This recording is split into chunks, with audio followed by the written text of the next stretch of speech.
So I've been getting a lot of more, wow. So I've had a lot of people comment on my TikToks that they want to see more YouTube videos. I don't really like filming YouTube videos because then I have to film everything twice. But I wasn't planning on filming this for TikTok anyway, so here you guys are. All right, so as I walk away into the distance, I want to explain this to you guys. What I'm currently working on is the mounting brackets for the fuel cell. I'm pulling those out right now. I have them all cut up. I just need to tack weld them in for like fitment's sake, and then I can go from there. But uh, oh, I literally have one of them in my pocket. Here's one of the brackets. I'll explain what all these do later. But these ones mount on top of the subframe. Insert video. And then same with this one. I still need to clean this up a little bit. You can see it kind of got pretty marred up throughout the process. There you go. See, it got pretty messed up from the vise from me bending it all which ways to make it actually fit. This one didn't though. There we go. This one didn't really though because I kind of got a little smarter and cuts in the back of it. So it actually wanted to bend the way it should. And it made a nice little radius there. So it all works. Works out nicely. Fits really snug. The way these things are going to work is they're going to be mounted right here. And then there's going to be holes drilled for those, and those are going to be tapped. So this can just be screwed on. And then there's going to be a tube that comes off of that. So this can be removed fully.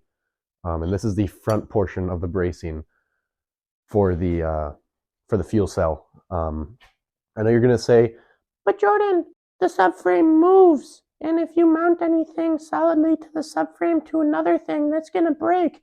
Well, people also said that for my subframe brace, which also is a product you can buy, by the way, and that has never broken. And I only welded half of it. So, like, only half the side of the circle on the tube. So you can say what you want, but I did think about that. So it's not going to be directly solidly mounted. It's going to be mounted. The fuel cell is going to be on top of it with a bushing in between so it can move around, if that makes sense. Um, but yeah, so I'm going to get to drilling holes in these guys, and then actually I'm going to get to tacking these in place, and then I'm going to drill the holes. I don't fucking know. We're going to do something in some order, but you'll see. Sits right there. And then this guy over here. So I'm just going to tack these in place right quick. Right quick, I can't. Sorry. And then these go right there, and the tubes will like come off and mount up to the fuel cell. I'm sure you could do this like 30 other ways that would be like way better, but this is what I came up with, and this is going to work for me. And I don't really care. It works. So, yeah. Oh, this is the brace I was talking about, by the way. Everybody said it would break because the subframe moves. And I was like, I know it fucking moves. It's literally a modification. You can buy a subframe brace, but I just made it and it hasn't broken. Besides the point, whatever. Yeah, I'm gonna get to this. Tack on here real quick. Maybe one more.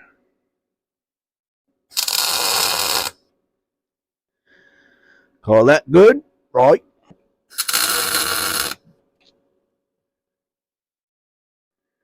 Yeah, yummy cancer. So that's not going anywhere, and that one's not going anywhere. So now we can place the fuel cell in the location we want it. I went with this because I ended up doing a inline fuel pump instead of an in-tank setup like a Hellcat low pressure fuel pump or some shit like that. Personally, or the only reason I did it was because I just like that. Like, look how fucking badass that looks.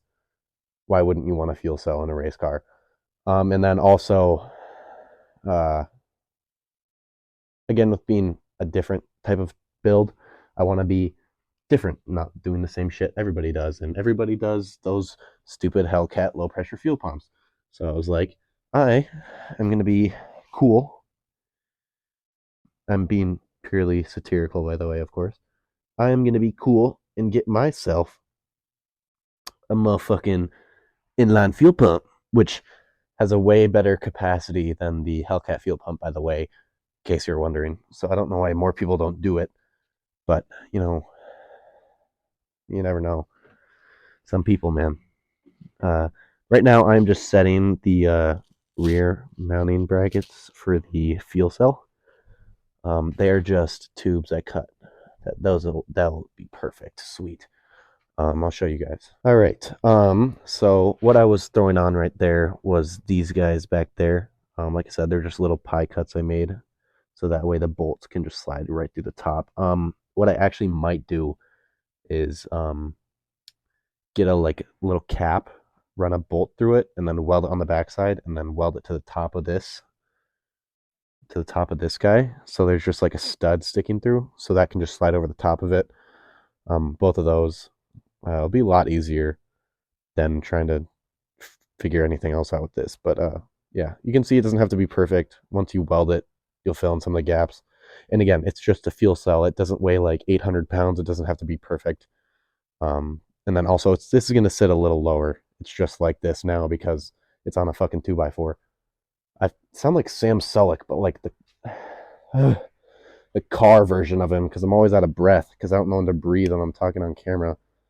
At any rate, I am gonna eyeball these, and then it looks center enough to me. It actually needs to move over a little bit. So I totally forgot to tell you what kind of fuel pump it was. Just totally slipped my mind. But it's a Fuel Lab HE series, Fuel Labs HE series inline fuel pump. I know I like that one the best for like my personal needs. So I went that. Also, I totally forgot I need to actually grind down the location of these things because how the fuck else am I supposed to tack weld them? But yeah, it was a Fuel Lab HE series fuel pump, inline fuel pump. I would definitely. I didn't even fucking mark the place. God damn it. Oh, also, this thing comes with a level sensor, which I thought was absolutely sick. But yeah, anyway. Yeah, I restrained it and then centered the fuel cell so it's actually center enough. And as you know, I eyeball everything, but it's still like 99% of the way there, so this should be fine. These are looking even enough for my liking. So yeah, I think I'm just gonna send her. I'm gonna throw these puppies back on there. What I'm doing is just sanding down this side right here because when it mounted on the tube, which I can actually show you with this thing, when it was mounted like this,